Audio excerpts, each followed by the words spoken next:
All right, so we're going to align ourselves into this practice called pose patience. And the idea I had behind this was to pace the experience of your postular shaping, so you can really feel the awareness in the pose. I spoke to someone who used to take my class often, and I asked her why she didn't take it anymore. This is a dear friend of mine, and she said, because you go too fast.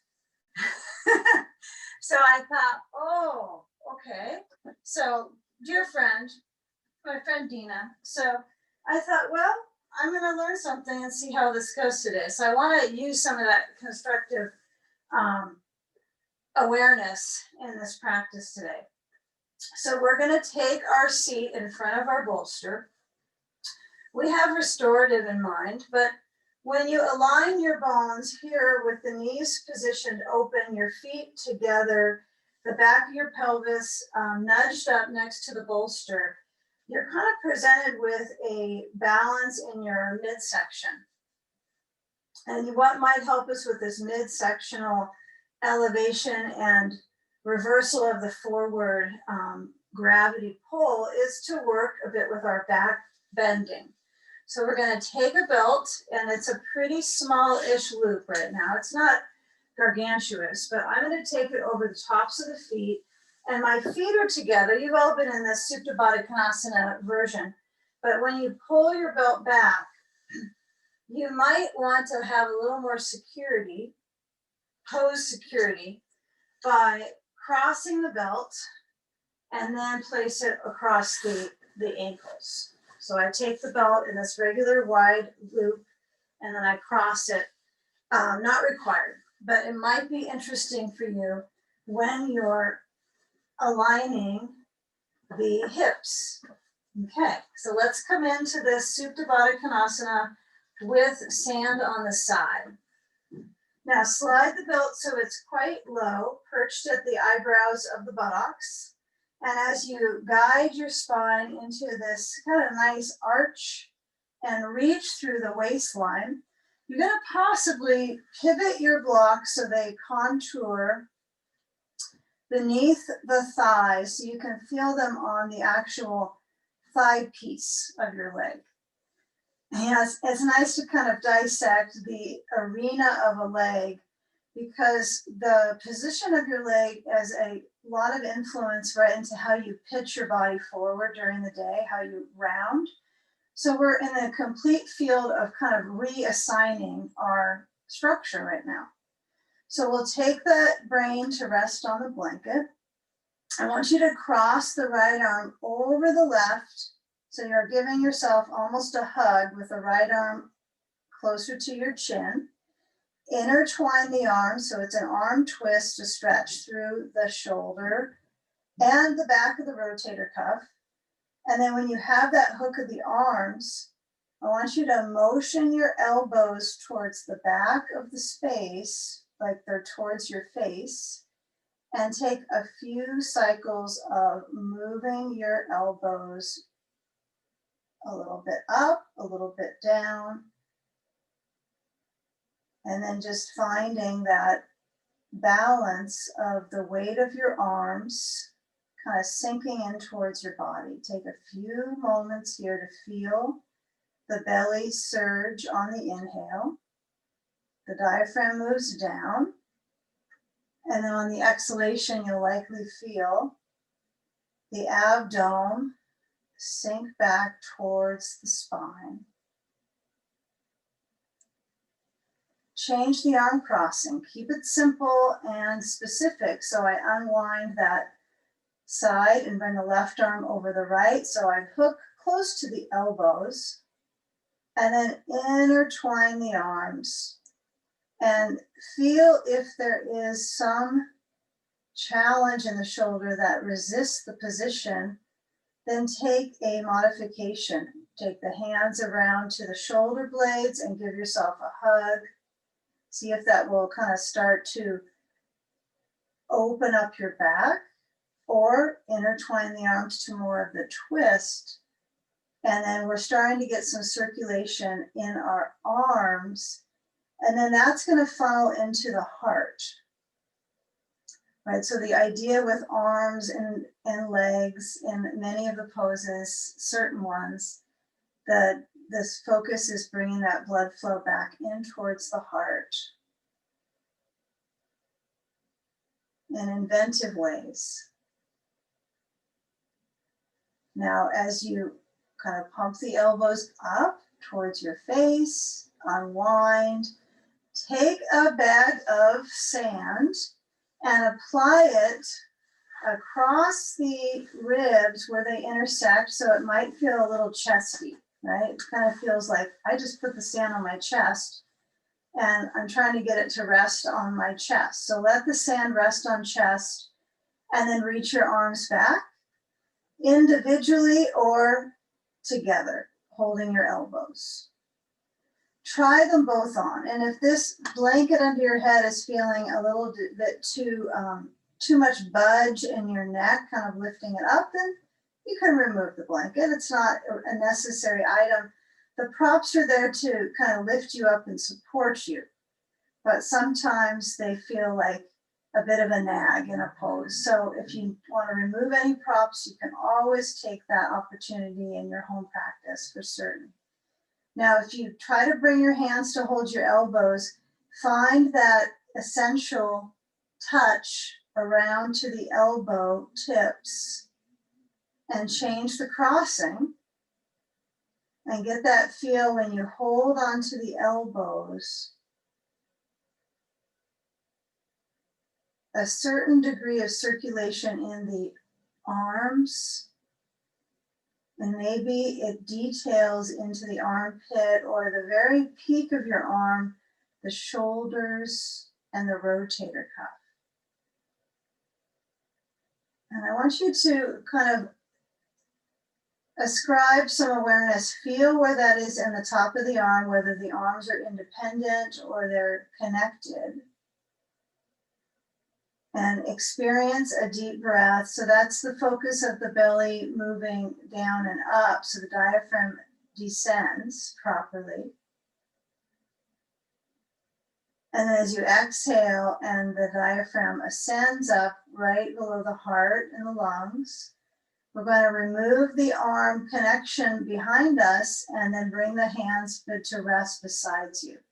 So feel the back of your hands onto the ground, noticing the essential sensation of inhale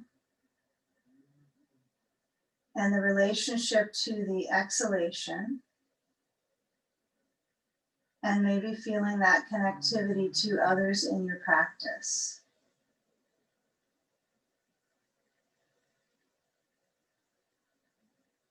Just experiencing that awareness, that light from within, and feeling it from a physical level, the way that you carry the center of the body in this pose, the openness of the chest.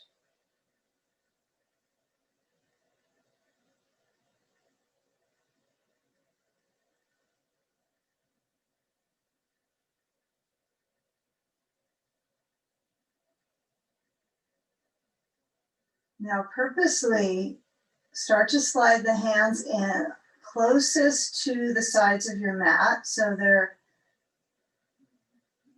comfortable, right? There's all comfort involved in the shoulders and the layer of attention of the shoulders motioning back.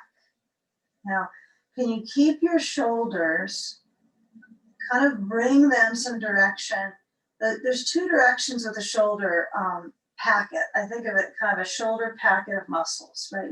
You use them oftentimes together. Maybe different than you use your hip, right? You can kind of direct traffic on one leg and the pelvis a little differently than the shoulders. So let's work our shoulders back as if you're trying to point the back of your shoulder to the floor, right? So it's got to kind of push into your bolster. And there's the other version of like you're trying to squeeze the shoulder blades together. So simply kind of get a feeling of the shoulder blades the chest.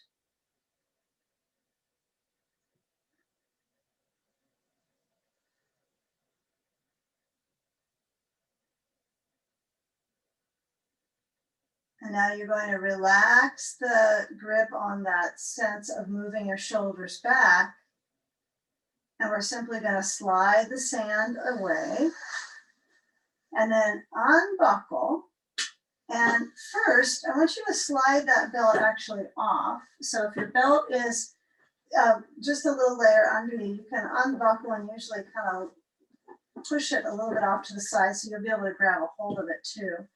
And then we'll lift up the blocks to slide out, the knees point up. And I want you to get a feel here of windshield wipering your knees side to side. Now, if you happen to have a ball, you're going to use that here. If you have a block, that will work in place of the ball. So whenever I say ball and you don't have one, use block. Okay, so windshield wiper for a few more moments. And then once that sense of the knees moves towards the right, I want you to lift up the right foot and place that right ankle to the left knee and use a little bit of side abdominal control here. So it's like you're swerving, a little bit of a swerve. And just be cautious for not trying to pull the right leg over the left and drape it. But as you move your knees back to what you think is your center-ish, you're going to slide the left foot a little bit closer in, okay? And then place the ball or block next to that upper outer left thigh. And I want you to lean your body weight into the ball and hold the right knee with your left hand. So most of us are used to this type of touch to that knee in this crossover layer for the hip. So just simply get that feel of holding on to the thigh. But can you let the right arm stretch besides your head, stretch that right limb back and emphasize that pull with your left hand, okay? So get a feel when you're crossing that right leg over, how much crossover you want to do with the leg, okay? And how much you want to do with kind of pulling the leg up towards you. So there's two different waves of movement that we'll explore, and doing what's comfortable for you right now. Try to avoid going past a level of sincere, supportive movement. So with that awareness of the waist lengthening, let your eyes relax inwards, feeling the breath.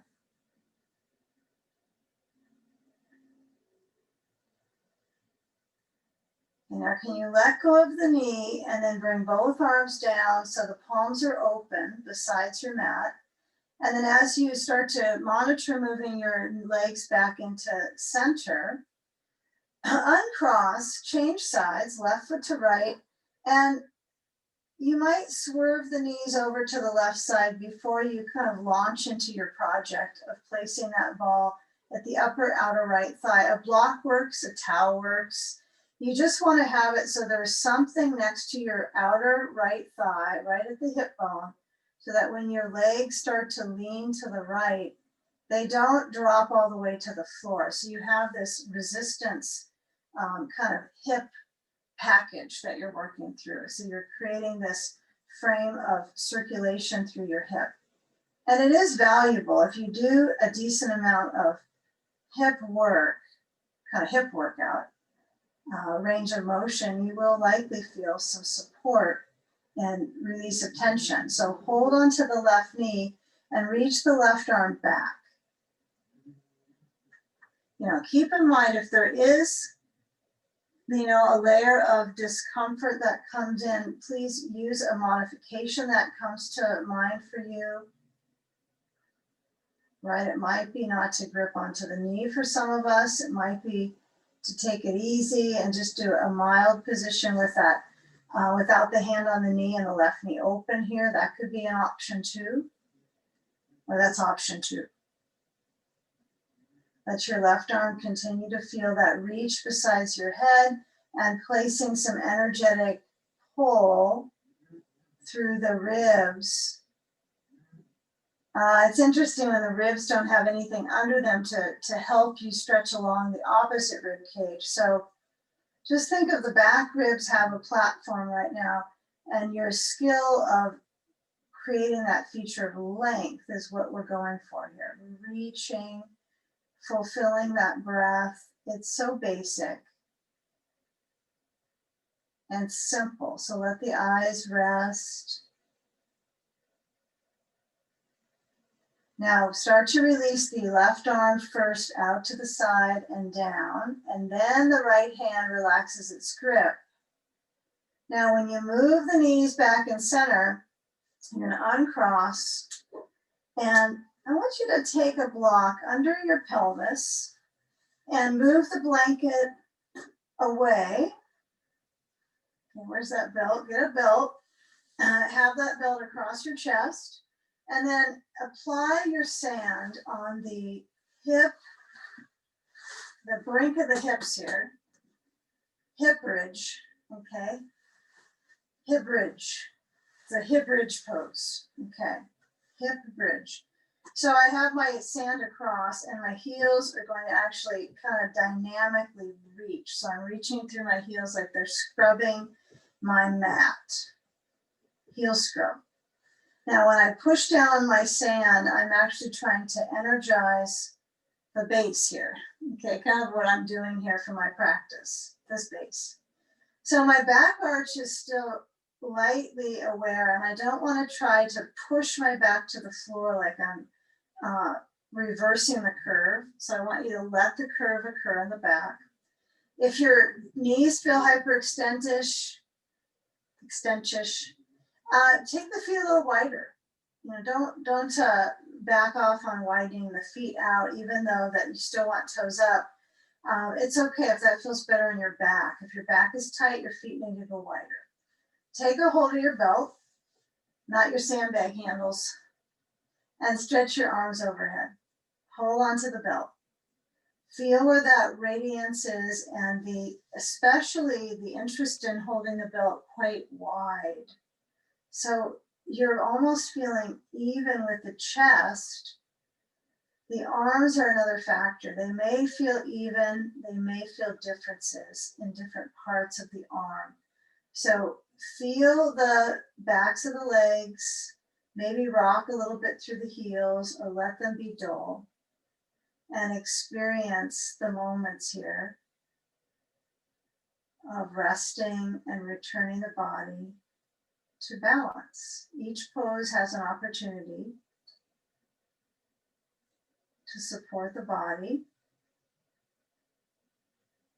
So I'd like you to keep it a few more seconds here. Feel the hold on the belt.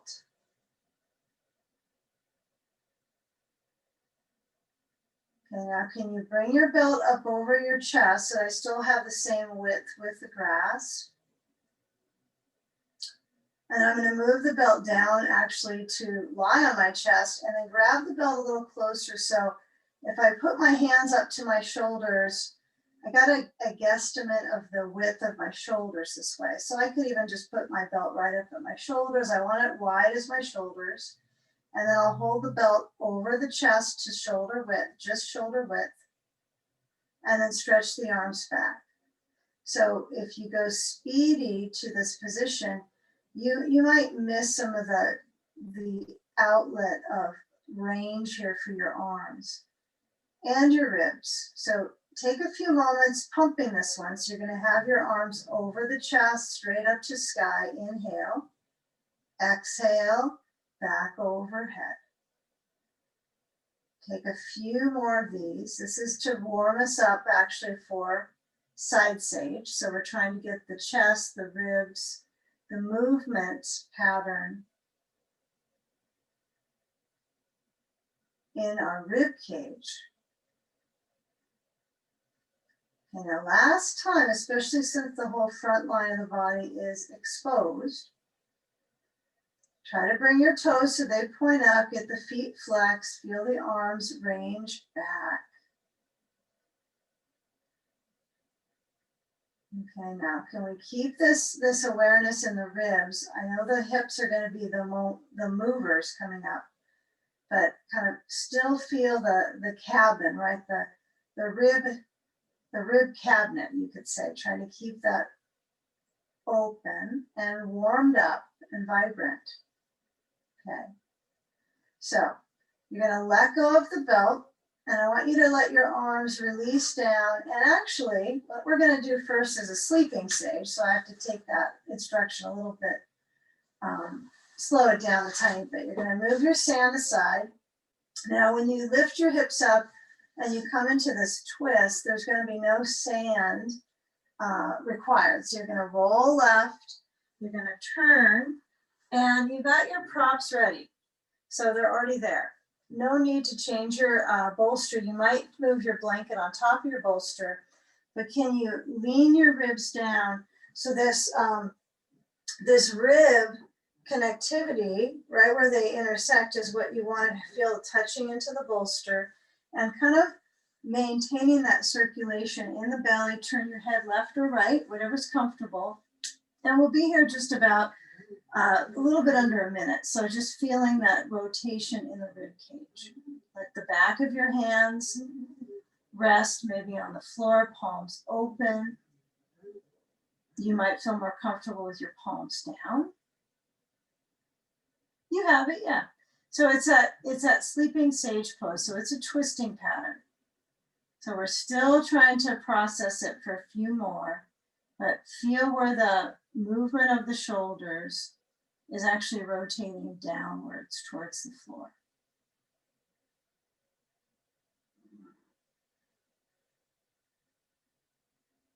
Now the right thigh might need some support underneath the knee, right, like a ball. Some of you might feel fine with your knees together in a fetal position. This is quite soothing for the back.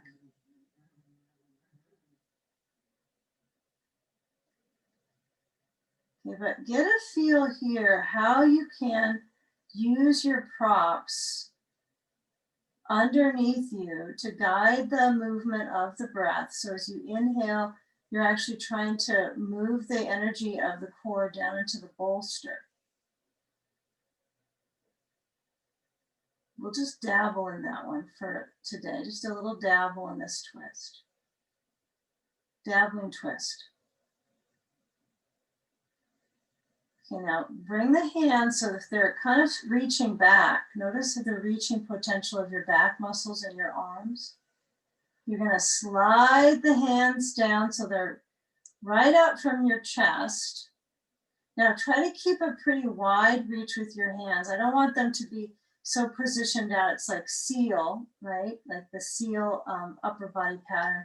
But they're under your shoulders. You're sliding them in a little bit here. But when you push to come up, I want you to feel your body twist towards that back space of your mat. So there's rotation in your mid spine, right? Your thoracic. And then you're going to push the blanket back and then twist into, well, twist your bolster. It's the bolster twist. You're going to set up for side sage, and your belt can go bye-bye for now.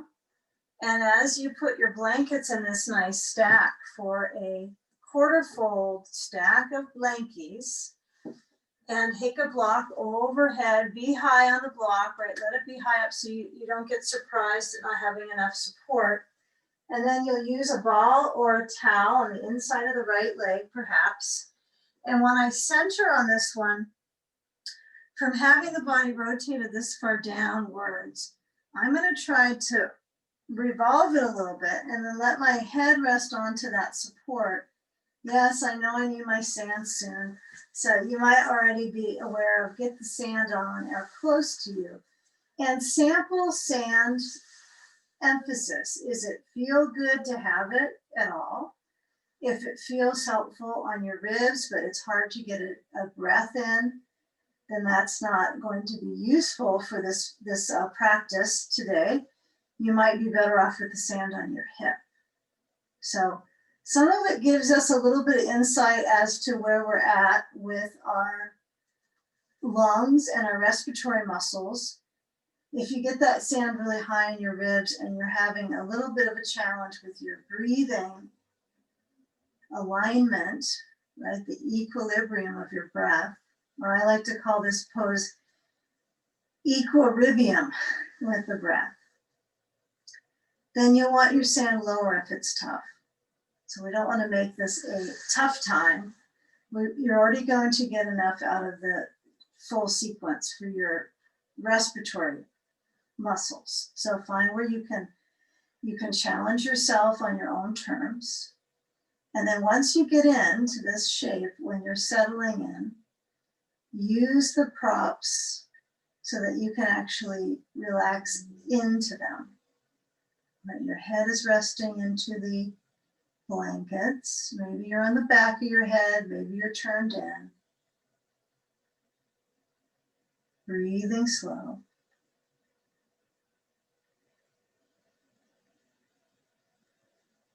Feel the belly as it expands.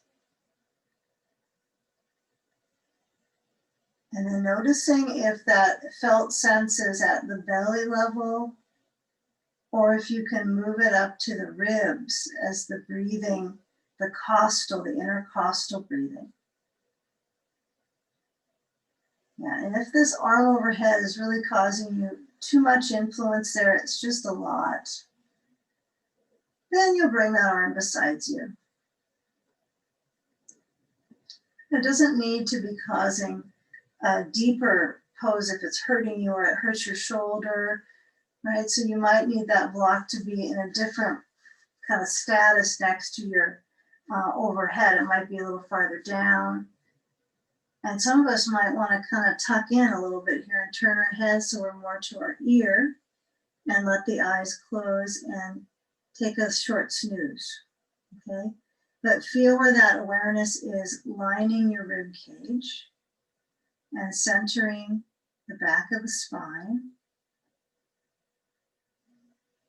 Inhaling slow. And try to be patient with this passage of breath.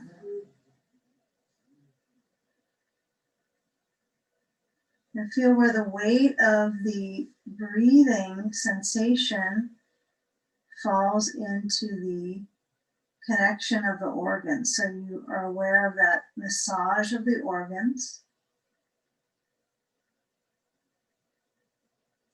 We're just going to keep the same awareness, but we're going to layer this between the two sides. I want us to keep it quite thoughtful and simplified. So when you do start to roll into your horizontal chest opener next, you don't change the props a whole lot, you change yourself.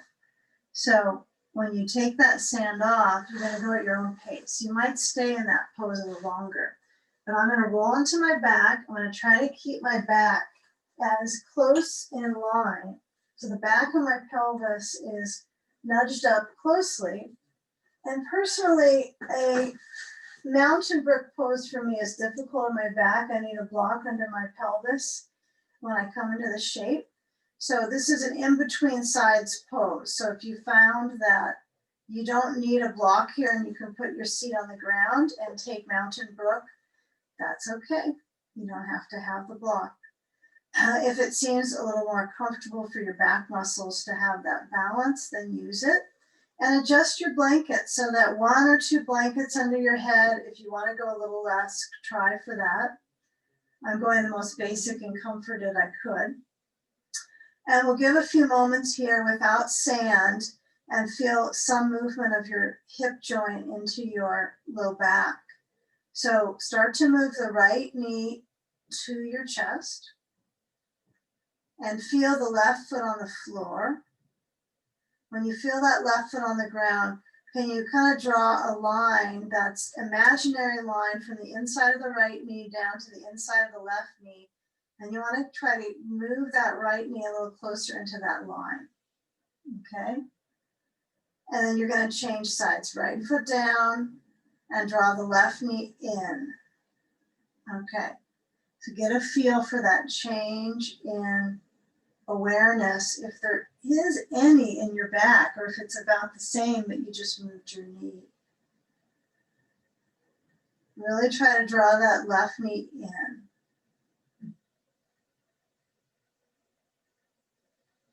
Okay, now lower the left foot down. I want us to come out and go into our second side. So This is kind of an in-between passage. So when you take out the block and you roll to the right hip, you're going to take that twist right first. So I'm going to put the blankie on top, I'm going to pivot my bolster, and then come right in. Okay, turning my head to the left is just much easier for my neck personally, but feeling maybe what sloshes around in your belly a little bit on these.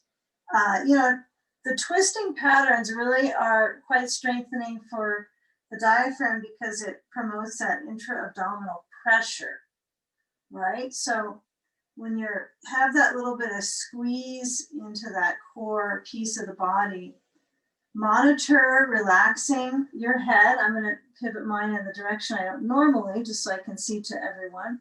But you want to get that feeling really of if it's increases and it makes it more difficult, right, for you to contract in the respiratory muscles when you're in a twist, right? It's that deep inner focus. But the other emphasis here in a twist is not to tighten the abdomen. So even though I'm here, hopefully your head is down, you want to emphasize the abdominal motion, but not trying to grip it the whole time. Just let it move comfortably. Yeah, feel that situation in the back of the spine, in the waist, in the belly brain.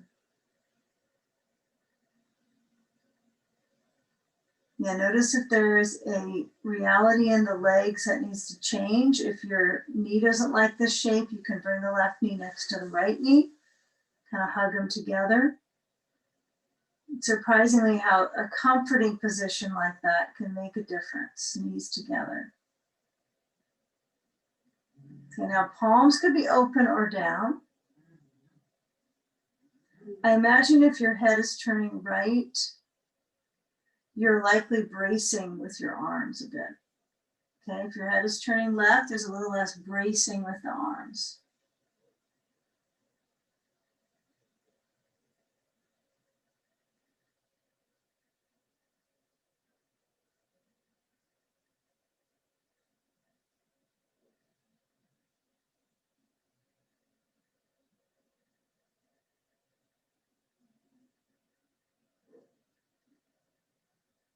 Now, as you start to get into side sage on your right hip down, same side you're on now, you're going to swing the left hip back, the left knee, and then move the bolster across, taking the blanket stack on the other end, right? So you have that balance block overhead.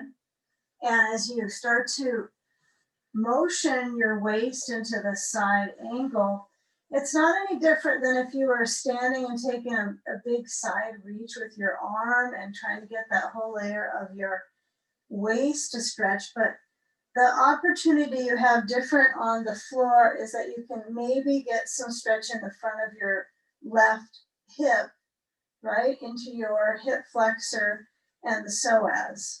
So I would take some opportunity here to explore the feeling of the waist. Okay, we are going to keep on this theme, the waist motion, but get the feel of your left arm and its reachability.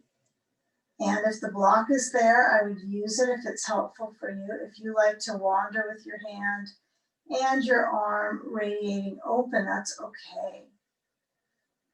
Might be preferred, but the right arm is certainly passive.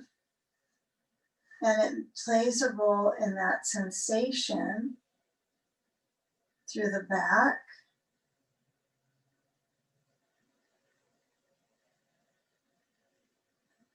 Feel the reach through that left arm. Try to get a full range. If you feel like you're on the brink of good or bad sensation in your back, you're kind of on the edge. You're not sure if it's going to go better or worse. Soften in the belly, right? Find areas that are obvious that tend to find an inner grip and tighten up, and see if you can release your grip, but still maintain this length. Yeah, that's a challenge, isn't it? In general, in posture, is to find some height in your bones and postural um, intelligence, right? Without creating kind of this psychic tension, right? So finding your inner balance. It probably has a blend of letting go and ease as well.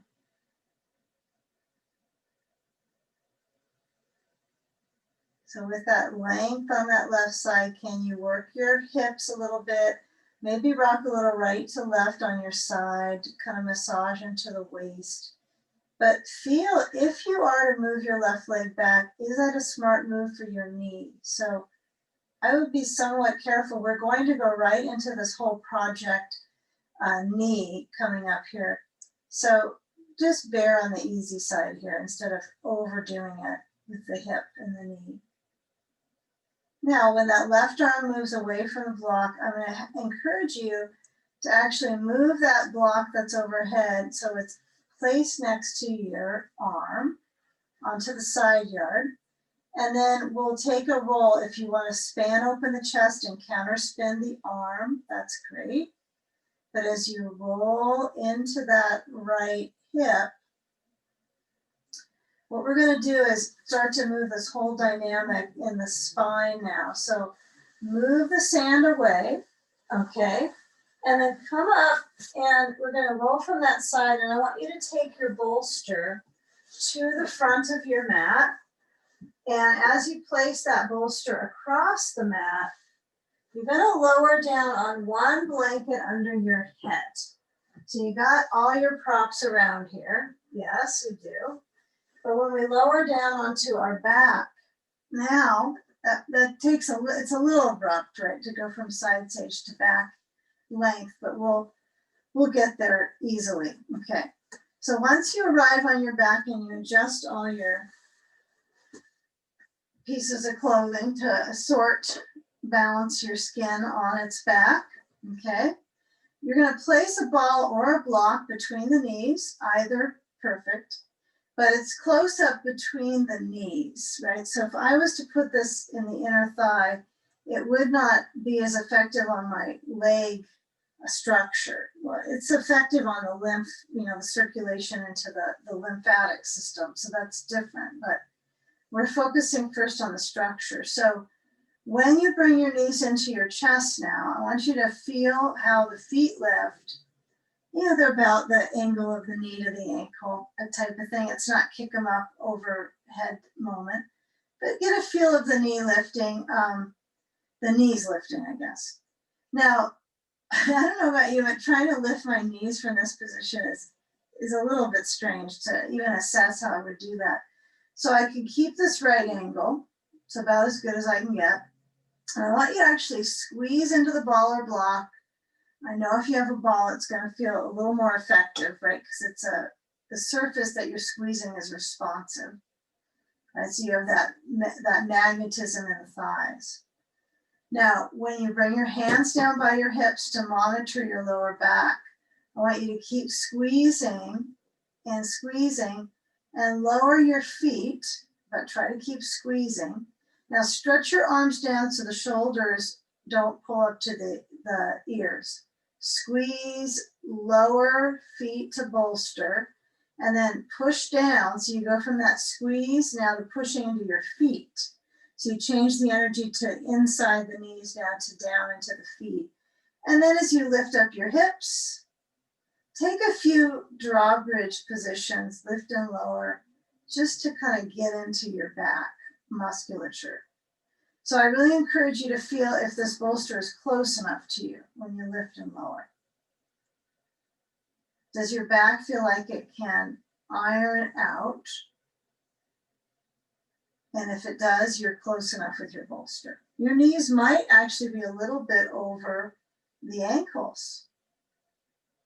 Now, for those of you that are working with your arms going overhead and back down, now all of us will probably join with that. So as you bring your arms overhead, right, that's a nice organic kind of natural reaction, this pose pattern. So when you lower down the spine, patience here. Feel the kind of intra-abdominal relaxation, right? Almost like your lower belly doesn't know what to exactly do when you're just about on the floor with your spine all the way to the tail. So try to find that inner awareness here. Once you land down, I want you to squeeze into the ball or block, squeeze in, okay? And then lift up the arms one more time. Bring your arms over and they're behind you and your hips are lifting upwards. Okay. Now, when you feel the feet push down, okay, can you relax your buttocks? Does that work? Like, can that be an assignment you do as you push your feet and you relax your buttocks? Or do you have to, can you relax 78% of your buttocks to do that? That's a real big question, isn't it? So I want you to bring your hands to your thighs and kind of touch around the farthest reach you can go without lifting your head at all at the legs. So kind of get a feel of the side of the legs, the front of the legs, where the most tone is. And we do this till we fatigue, right? There's fatigue setting in. I imagine you've gotten to that point. Your rear is kind of dropping, okay? So bring your hands around to your hips. So you've got some helping hands. Bring your elbows, they're gonna be on the ground. Now, if I bring my elbows in a little bit underneath to the side, I can kind of help lift my hips up, okay? So get a good hand around your hips, around to the eyebrows of the buttocks with your thumbs, right? So remember our first pose, we had the belt around that space, right? Okay. So now when you lower down, your arms are probably not so sure what to go with. I want you to go ahead and get a hold of your belt, okay? Lower all the way down so you can actually focus.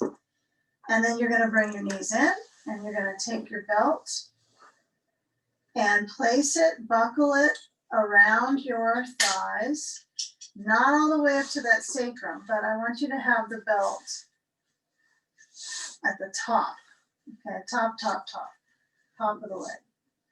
Top of the leg. Okay, so I'm gonna have my belt at the very top of the thigh. It's kind of like trochanterish, right? Top of the thigh on the outer side. So now, don't worry about trying to push and pull everything. Just try to get up because you're gonna have to activate to get your hips up anyway. Now, just notice if that belt is at all useful to kind of keep it all in, keep it together. Belts keep it together, don't they? Now bring your hands down to get the tail of your belt. You've got a little more belt. I know most of you have long belts. You're going to grab the belt so the palms turn open to the ceiling, holding the belt underneath you. And I'm going to move my hands so that they're wider than shoulder width. They're quite wide. I'm going to be generous with the width. And I'm moving my shoulder blades down to the floor. If you don't like this blanket under your head, you can take your blanket away. You can't grab it and get mine out of my pose, I guess. Okay. Now start to lower down. I want you to lower down slowly and keep pulling on the belt. Try to bring your shoulder blades back. That's a little science project for your back muscles. Now be very easeful once you lower down, spine centered. Okay, we're going to bring the knees in and we're going to take the ball or block away and you're going to slide the belt all the way up to your feet and you're going to loosen up the belt. Well, don't bring it too far up so you can't loosen it up. And I want you to bring the feet so they're out. Okay, so you're in more of this Upavista pose, right? So it's a wide angle with the feet. Not so wide that your legs are shaky. Find it so it's in a width pattern that's probably a little wider than your mat, at least, minimal your mat width, right? A little bit farther out. The belt is up to my ankles. You could have it at your feet, which is preferred. So if you can bend your knees and get your belt around your feet, you might notice, that makes a difference for your alignment. And then that makes you kind of acknowledge it's good to have feet. Okay. Now, send your hands interlacing at the roots of the fingers to your back of your space. Fully reach behind you. Try to push out into your belt, create resistance for your hips and your back muscles. Fully push out into your belt. And now if your legs are kind of flowing back over to your head, try to keep them just straight up and out. Maybe a tiny bit forward to promote your core. It's up to you. Inhale, belly full. Exhale, relax the back muscles.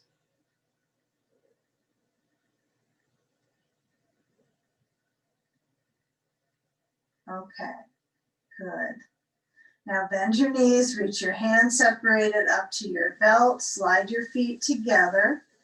And then as you bend the knees to get your belt off your feet, I want you to bring your feet to the bolster wide and windshield wiper the knees side to side.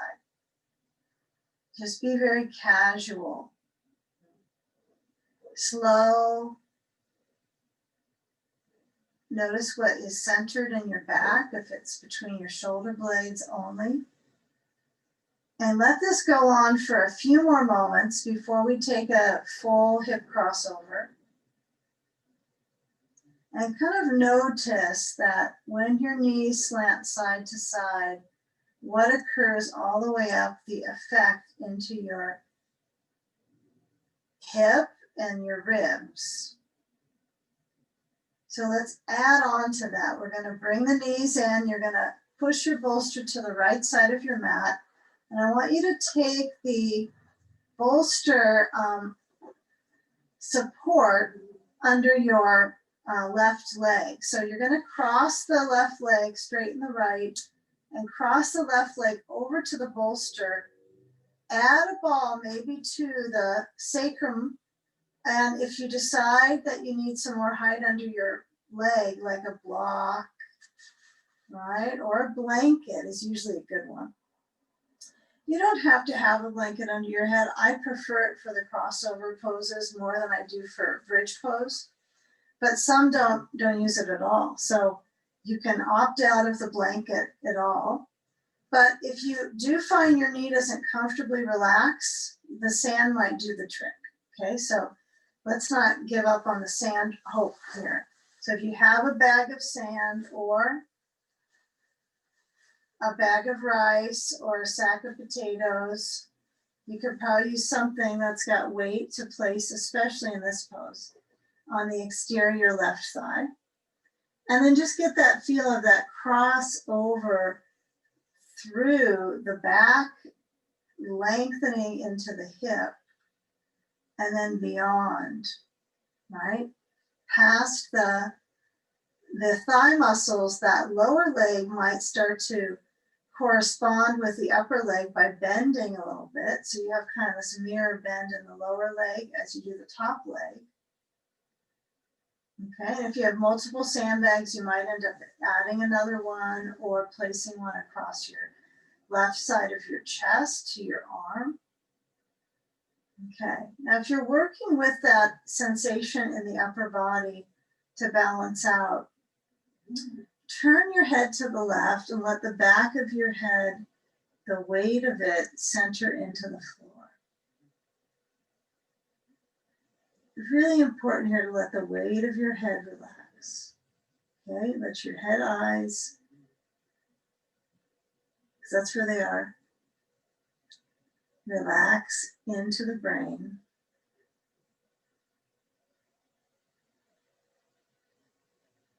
And if there's kind of a little efforting tactic you like to add into your poses, like, oh, I'll just inch my knee a little farther over. See if you can kind of resist that urge and stay with the simple balance. Right? Feel what you have now, there's always further to go. If the sand is not propped up properly, right, you're not getting that edge kind of taken off in your pose experience, then you might slide it farther down on the leg. And that usually will kind of scratch that itch you have to kind of get a little bit more. The challenge with practice is that sometimes the more you do, the less centered you feel if you don't do more. So find where you can make peace with the shape, and then really truly find that awareness in your pose. So maybe it's to go do less. The block at the sacrum might, the block, for some of you it's a block, a ball, might feel also that it needs to get nudged in or less nudged in. So I'm going to slide mine a little bit out, or roll it a little bit out, and it feels a little more relaxed down my hip. So use all those factors on the inner environment for your left hip, rib cage. Let the back of your head relax. Now I have my head turning left, so that would be preferred. A few more moments. Now I want to instill in you that this pattern we're doing, we are going to kind of rise up from it in a few moments to a little bit of standing work. So think of this as kind of getting your roots. Even if you participate fully with those or partially, just kind of feeling your work from the inside, kind of building.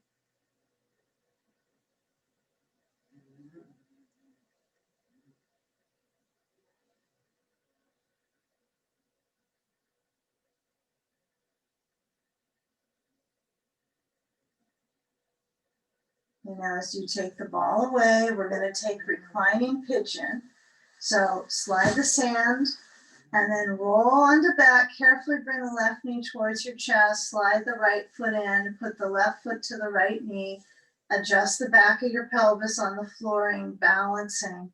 And then bring the knees both into your chest. So you can hold the back of the right thigh, or you could let the right foot be on the floor.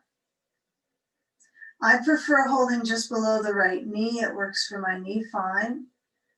If you have a little bit of caution with knee squeezing, then don't do that option. Good, but get a feel of the back length. The length and the load to buttock stretch, like low back to the rear. Yeah, if you're lucky, you might even feel this in the groins, huh? In the left leg. And because this is slightly, right, for the circulation through the immune system, right, I think of that as the lymphatic drain, the groin stretching. That's going to promote that circulation, even though there's many different layers of focusing on the immune system. Lymphatics is just one. When I push my leg into my hand, then I'm going to take away that grip and then take a moment here, uncross, move your bolster to the left side, kind of see if you can kick it or reach it over, and then swing the feet up and shake it out. Do a little bit of a leg tantrum, but have the legs up and have the back of the pelvis on the floor centered. You can hold the back of your legs if it's hard for you to keep your legs stretched that angle. And then flex through your feet and feel the feet flex.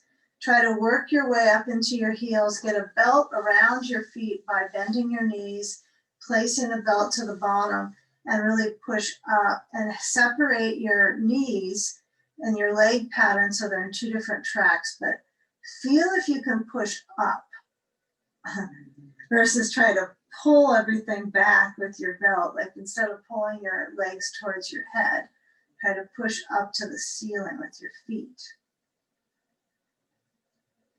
Yeah, trying to bring some balance into the back muscles. Reverse the flow of gravity to the heart.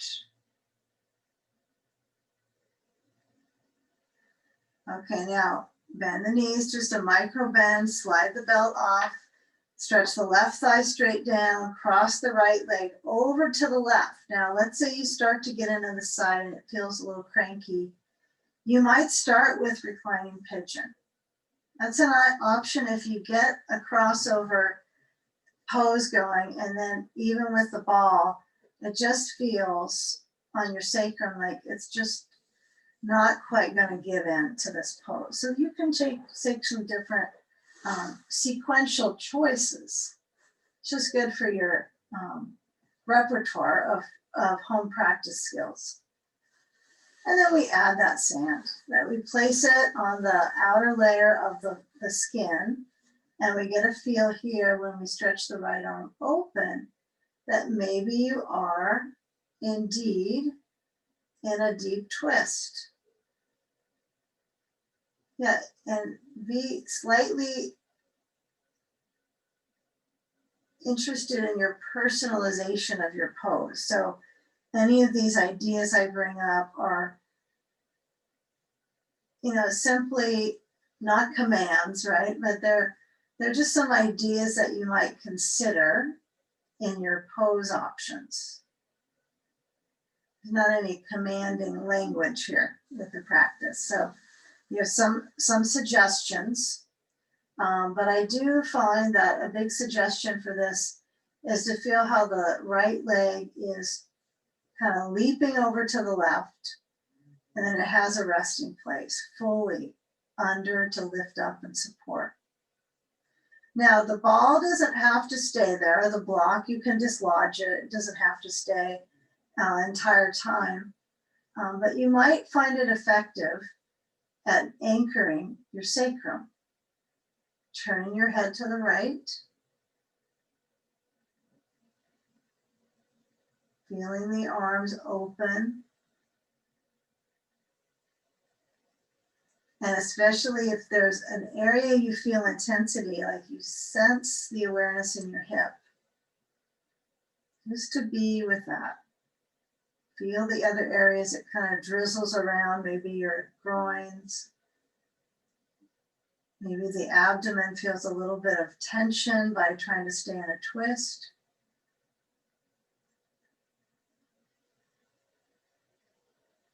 Take a few more moments before we come up.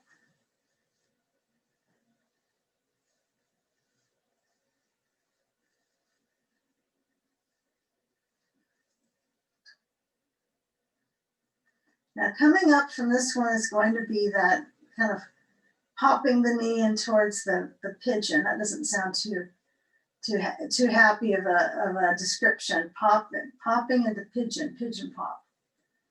But when we do move that sand, either we kind of brush it down. I like to sometimes do this almost like a kind of a self-massage, even though it's not quite the same. But when I push the sand down to the knee, I like to feel that touch around the knee. It's kind of a deep pressure, but sometimes a lot of pressure on it, outer exterior knee, is kind of nice to have. It doesn't hurt. It feels embodied and pretty dense. And the sand is also working right on promoting bone density. So we want to feel that dense, that pressure. Now, when you do start to slide that sand away, whether you pull it up to your hip or down past the knee, we'll move the ball. And then I'm going to encourage you to bring your arms so they're besides your hips. And then when you slide your left foot in and roll onto your back, it all kind of comes together, right? The right foot to the left knee, the hands behind the left thigh. If you get very analytical that, okay, my back is just like this, and then I hold my knee. Sometimes getting into it organically, like going from the twist, hooking the foot to the knee, and then twisting back on your center spine can be really interesting to choreograph for yourself. So hold the back of the left leg or hold below the left knee. Right foot is connected to the left knee. However you want to absorb the ankle, it could be higher up on the leg. It's not a lotus pose, right? We're not trying to pull our foot all the way up to our thigh. So just keep that in mind. But when your foot is up there, you want to get a hold at the back of that leg or just below the knee and grab that leg and draw it in.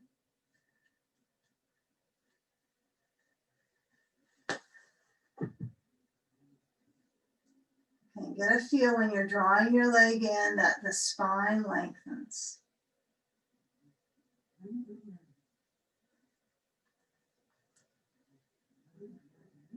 And now we're going to position our spine so it's open towards the ceiling.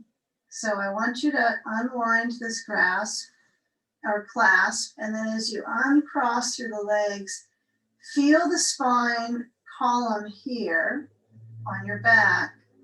And then let's make it as kind of easeful as we can for our back muscles. So we're gonna roll to the side, any side will do, and kind of hug into your ribs and then come up and pull your blanket in from behind your body, right? From the back of your mat. And then come on to the hands, knees. The prop set will be kind of in your way right now. It's probably a sandbag and a belt. So I would move that away. But put your bolster in front. We're still with it. Okay, good. Put the bolster in front, almost. Blocks. There's my hidden block. Okay. Now, I'm going to come forward so my back is exposed to the ceiling and I'm laying on my bolster. Okay. Oh, it's nice. Now, feel how this back rib space, let's say you don't know about feeling your ribs right now because your head is kind of lifting in midair. So you might put a block or a blanket under your forehead. Okay. So when I'm lying down, I have my block right under my forehead here. Okay. So get a feel for your back ribs. Maybe put your hands to your back ribs so your palms are open. And then as that breath and that back space is opening up, I want you to sense your back almost come into that cat spine. So it's like I'm pushing my pelvis down into the bolster. I can't make a cat spine, but I want you to let that area soften is what I'm asking. So bring your hands down underneath your shoulders, your elbows down, and then let your head rest on a block or a blanket. And V, let your breath expand the back and relax. So focusing here without contracting your buttock muscles. See if you can just expand your back.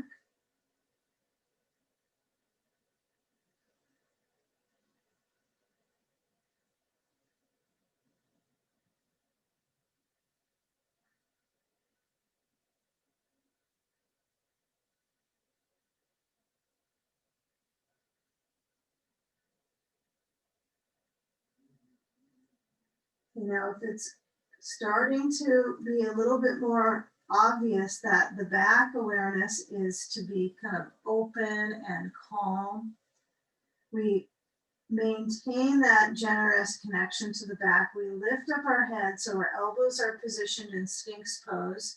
Now my Sphinx pose is a little forward with my elbows than I'm used to, but it's because I feel my back is kind of softening. So I want to keep that softness in my back skeleton. You could pull them in a little closer, but feel where you're actually trying to spread your back. Okay? And then as you slide the hands in, you're going to hook the toes under. And when you push down into your fingers open, shoulders back, I want you to come up to table and then move your bolster. Everything in front of you might need to move away except your bolsters in front. And then bring your knees wide and put your hands on the bolster and lower your head to a block or just in between the arms so it's not touching down. It could be block, touch down if you're a little concerned about your head being hanging in space. And then stretch out your back here. So feel that softness in the back. So without my block, I kind of like that because I can feel my back rounding a little bit into cat, and then I can elongate through the back. So feel that for a few moments. Wag your tail, wag your hips, back side to side. Stretch out the fascia in your back. Fascial fact. Moving out through the back fascia. Now the hands are going to slide down. If you do not want to get out of this right now, stay with it for any amount of time you consider good. But when you lower your hands, you can feel the connection up into your shoulders. So as you come back up, Slide your knees back and move into an up dog.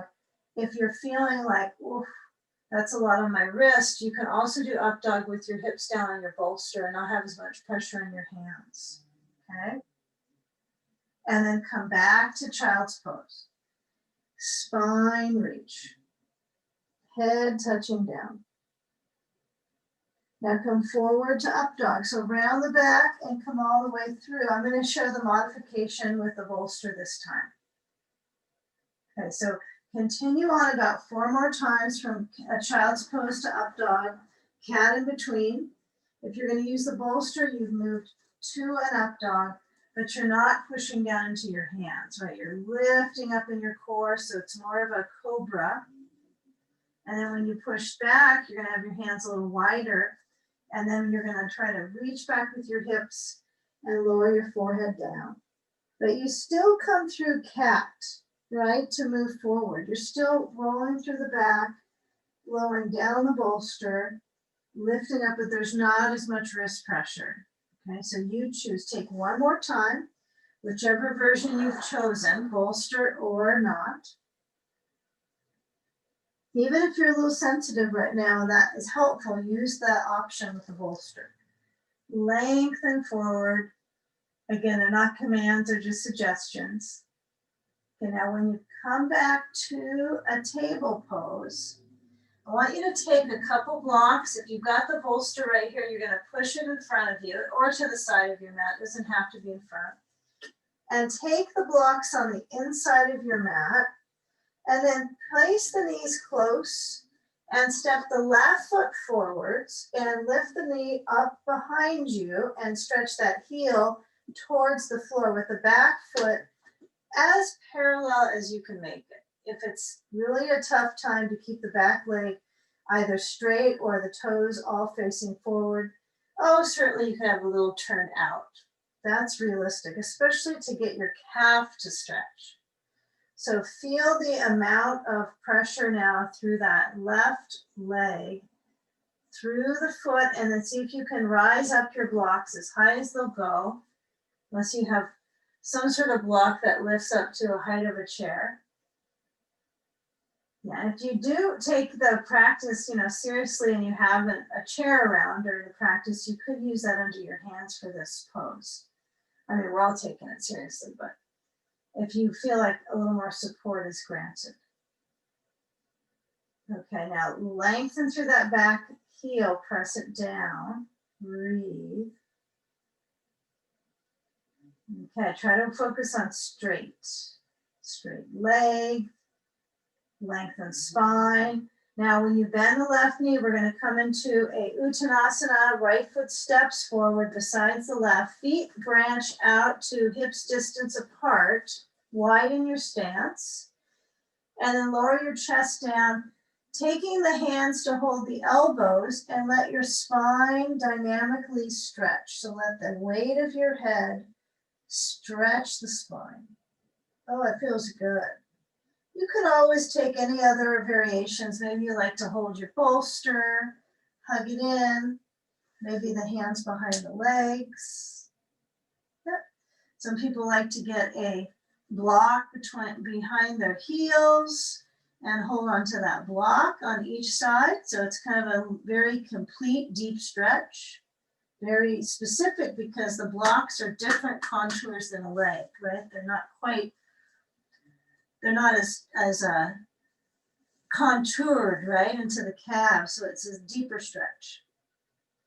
Now we let the weight of the head lower. Some of you might feel this is comfortable, some it's a little much, but when we start to come up, I want you to get your blocks for the sides of your feet and take a left foot back to a lunge. Start with a bend. If you like lunging to stretch your quad, you're always welcome to add these things in, but we're going for more of a specified practice right now with a straight leg. So it's more of a full leg lengthening pose, right? Parsvottanasana.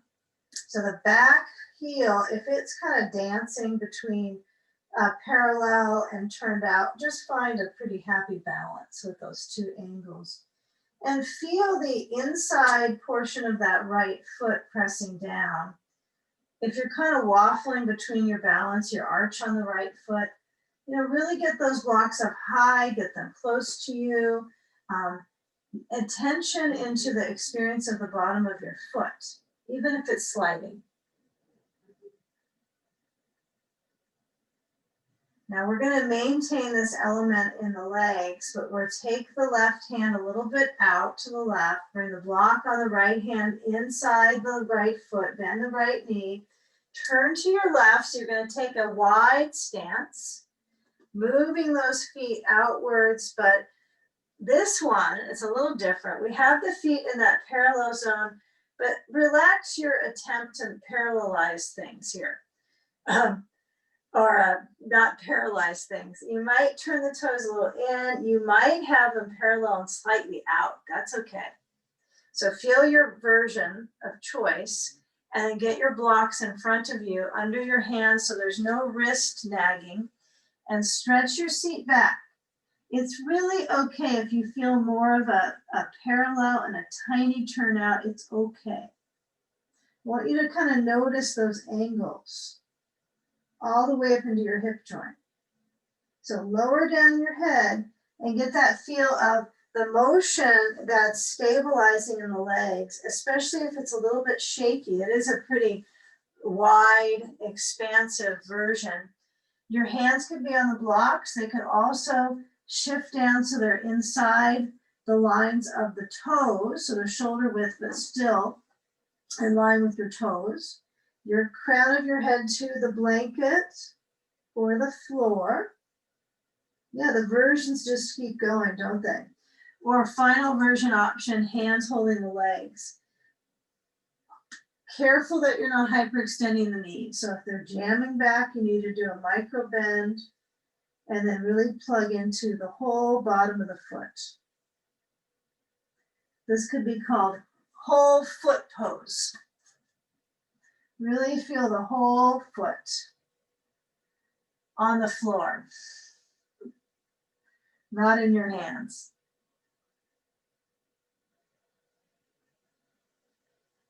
Okay, now weight process goes forward. You're going to slide your blocks in.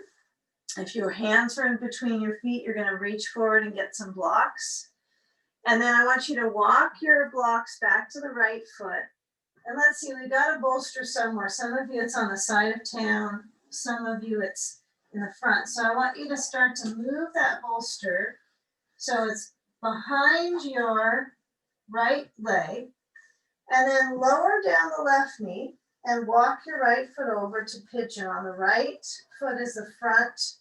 And since this pigeon pose comes from a crossing leg angle, we're going to go into the forward bend version immediately. So we want to process getting this right foot a tiny bit forwards.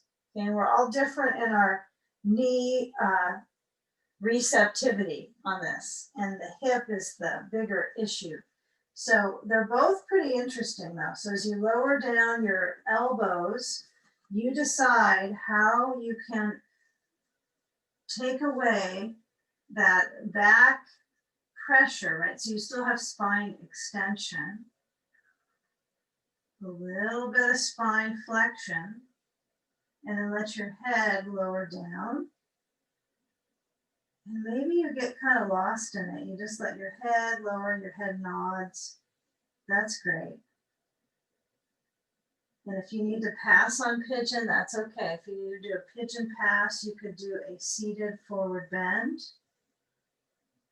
Right, so I'll show that modification. So if this is just a little too much right now today, you would come around and sit on your bolster, same sitting pattern, but your right foot is in front of the left shin. And you can also add this one in, and you can lean forward with your blocks under your hands. And you can put sand on your right leg if you want, but it's maybe a little less for some of us around the knee, pressurizing. Okay, for some it just might not work. So if you're in pigeon, we'll come back to that angle with our alignment assignments. So those of you in pigeon, you're going to go to the top left corner with your blocks or your elbows on the floor. And Lean down now. You might focus here on reaching back to your right sitting bone a little bit. Back foot is heavy.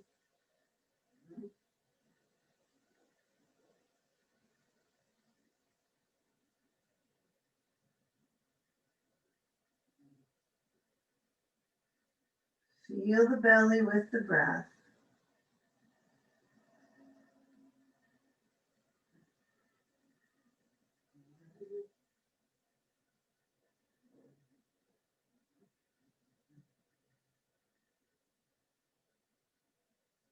Now we're going to do our twist from this version today, I think. So, and this is a little bit of a time saver.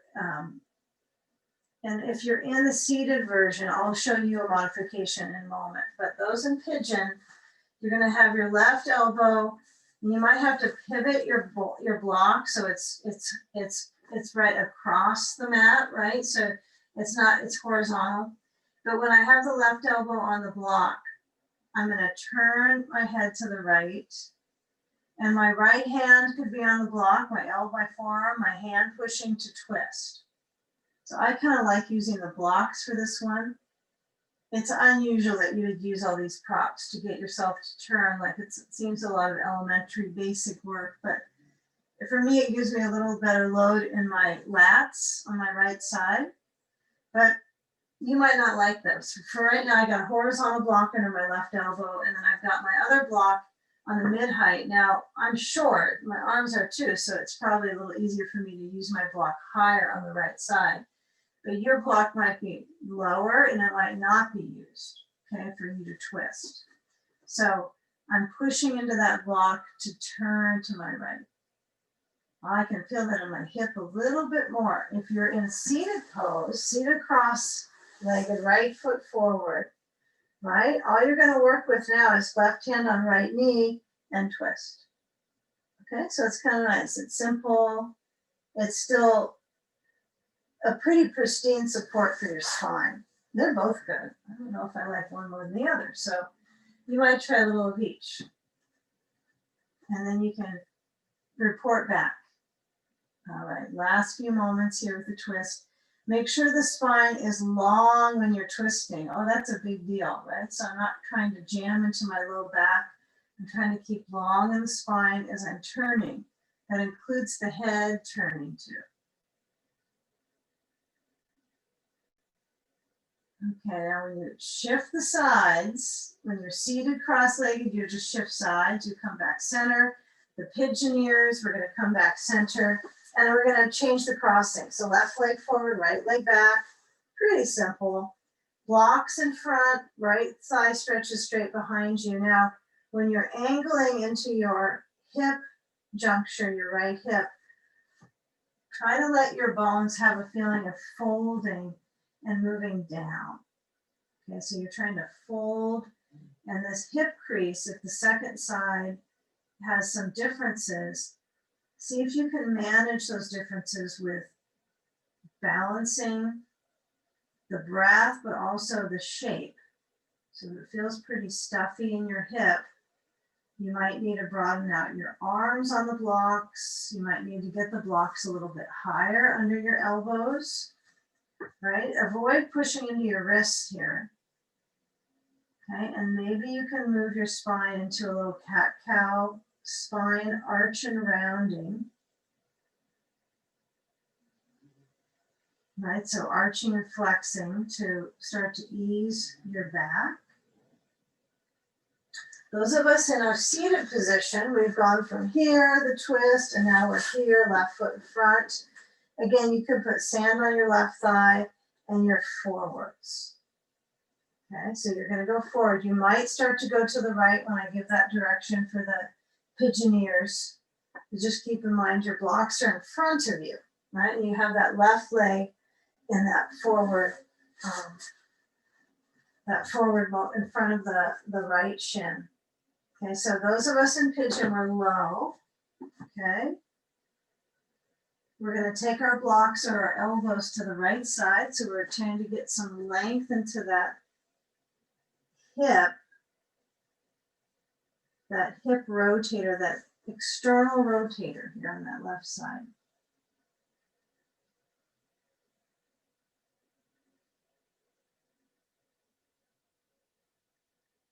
Now balancing the back muscles with the breath. So feel that your breath is part of balancing your back musculature. Deep, slow breath.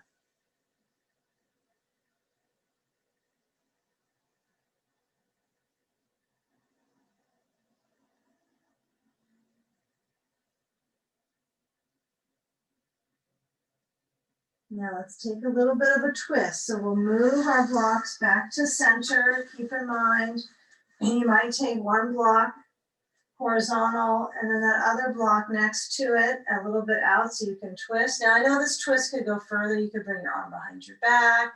You can hold your foot. I mean, there's all these variations you could play with. I'm going with suggesting the most basic. So there's kind of this internal assignment that you have maybe to keep that deep inner focus, that massage for the organs. Not to say that you couldn't lift your arm up, right? And keep that motion. Now, if you're in a seated position, I know some of you are in the seated version, you can take that right hand to the left knee and twist. And you could even just take this pose on if you decide you want to get out of pigeon. No problem. Okay. The spine length is, I think, the challenge for me in the pigeon program here. It's like how to keep that reach from my tailbone all the way up to the crown, and then to turn from there. Yeah, and maybe hand on back could be helpful for some of us. But if it nags your back and you feel this dynamic right above the lumbars, right, where you feel your ribs, it's going to be the thoracic, right? They all are connected right to a rib. So it's a large chamber in the middle, but in the back, it can get kind of jammed up. So try to feel where that twist occurs in the thoracic, right above the lumbars, right where you feel a rib and connected. That's going to be your thoracic.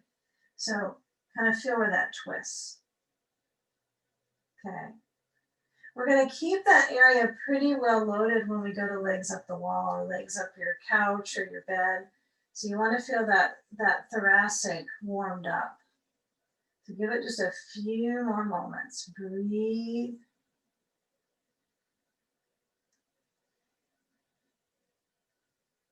And now coming out of your twist, we're going to do what's natural for coming out of a twist, which is a forward bend.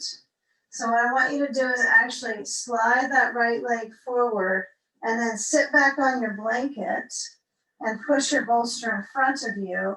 And you can do a couple options. You can keep your legs up on your bolster and put your blocks beside your bolster and lean forward. That's the most simple, isn't it? It's the most easy option, okay? Second option, feet go sides of the bolster. Find your sitting bones and then get your bolster and lift it up on its short end. And you're going to tip forward. I like the blocks under my knees, so there's zero hyperextension possibilities in my knees. And then I can really kind of focus on that back musculature easing out. So cool off your back. It's a back cool. The feet can be passive. And then let the body rock a little forward. Belly soft. Brain down.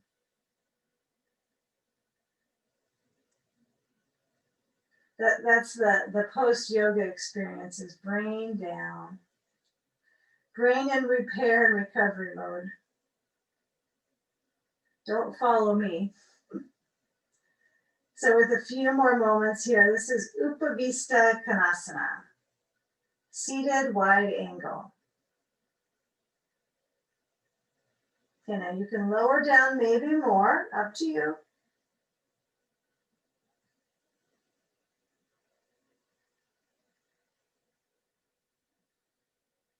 Now feel that great reach in the legs and the arms. And then when you come back up to balance and center, okay, our general assignment now is to get our legs up. So that could be a wall, a chair, a couch, a bed, anywhere that you can get your legs up in your space. You don't have to bring all your props over to that spot. You'll need a bolster, maybe 2 blankets will do instead of a bolster, you can choose. So I'm gonna add a bolster to the base of the wall, and I'll also want my sandbag if I have one. So I want you to put your bolster at the base, and you could use an extra blanket on top if you really like to get up, like a lot of height. It can be a little sloppy because it sometimes slides down, but if you're really antsy about improving that, just keep in mind more height is better. So if you have another blanket or you're just doing blankets, you can stack up 3. But the basic nature is to get your legs up, and you're trying to get that verticality, that right angle. So I'm gonna sit, so I'm actually as close to the bolster as I can be. And then I'm gonna work on getting my hip on the bolster, my outer hip, not so much my tush, my outer right hip. And you could be on outer left hip or outer right hip, depends on your wall space, right? Where you are, or your couch. And you're gonna bring your right arm out and you're gonna roll to get the legs up. Any of those objects, wall, you could have a blanket under your head.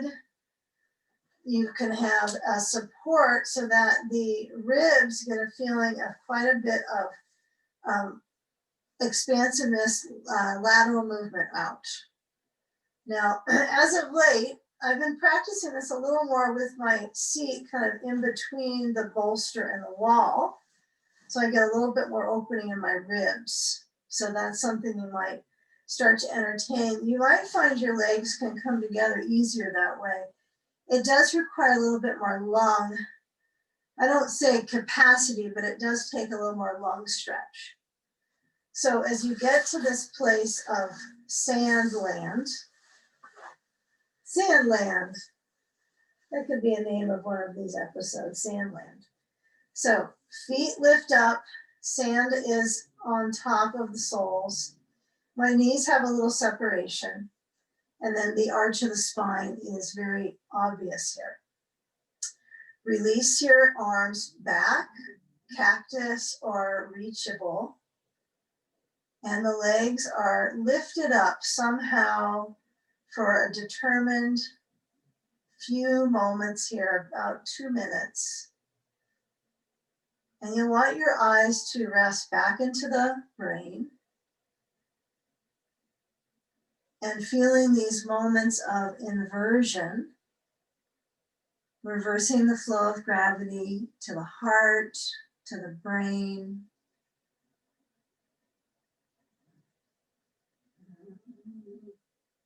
You can start to feel the place and awareness of the weight of the abdominal organs on the diaphragm during the inhalation,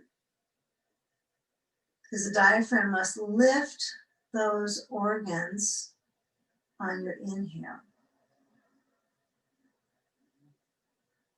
So you're strengthening the core.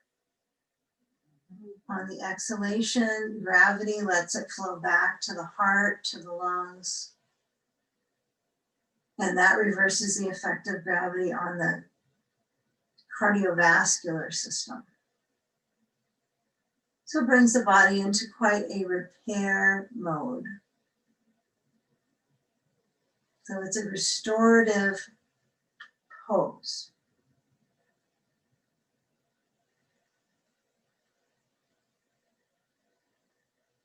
Feel the weight, especially of your brain. Notice if you can sense that that's a weight in the body, like you sense the weight of the pelvis.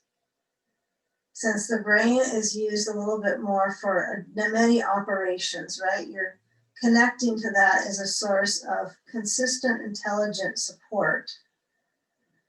Right? There's intelligent life up there, but the pelvis does have quite a bit of that awareness too, with the guts just above. There's a lot of processing in that space to balance and calm the nervous system. So that's by the input of belly breathing to calm the nervous system. So inhale, fill the belly. Exhale, relax the mouth, empty the lungs. Slide into this sensation of breathing and also feeling this branch of connectivity, this collective home practice support.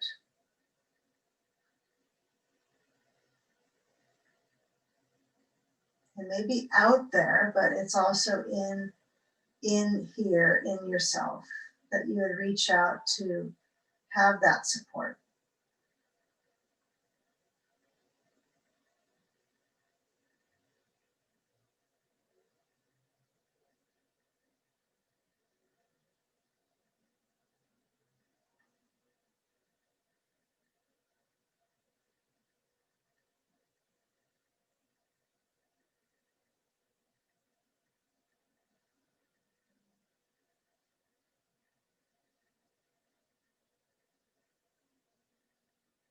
Now, with the flow of the breath and the fluctuation of the feet, start to move them a little bit away from the wall. And then feel if there is any pressure in your back that changes. It could be better than when it was at the wall. It might feel like that reliance on the wall or the couch changes the arch intelligence in your spine. So in practice, you likely are facilitating your core strength when your feet are off the wall and up. Okay, so feel the feet or the legs as vertical as they can, like you're trying to push up the sand to the ceiling, trying to lift up your feet towards the ceiling. Now, you might put a hand on your navel center, just so you kind of have this awareness into that core piece. And then I try to encourage, like, I'm keeping that centered and down. I'm not really letting it pop up very much. I'm not putting any discomfort, but it's encouraged to stay downwards. And that downward flow, right, in the core. Now, as you bend your knees, you might find that tries to pop up. So keep that centered and down. And then help out your feet. Move the sand away. And then hug the legs in. You can either hug them in or come into Baddha Konasana. If you're in a wall space, that's a little easier. If you're at a couch, you can also do this nicely. You can put your feet at the edge, knees are open. What a great way to do Baddha Konasana.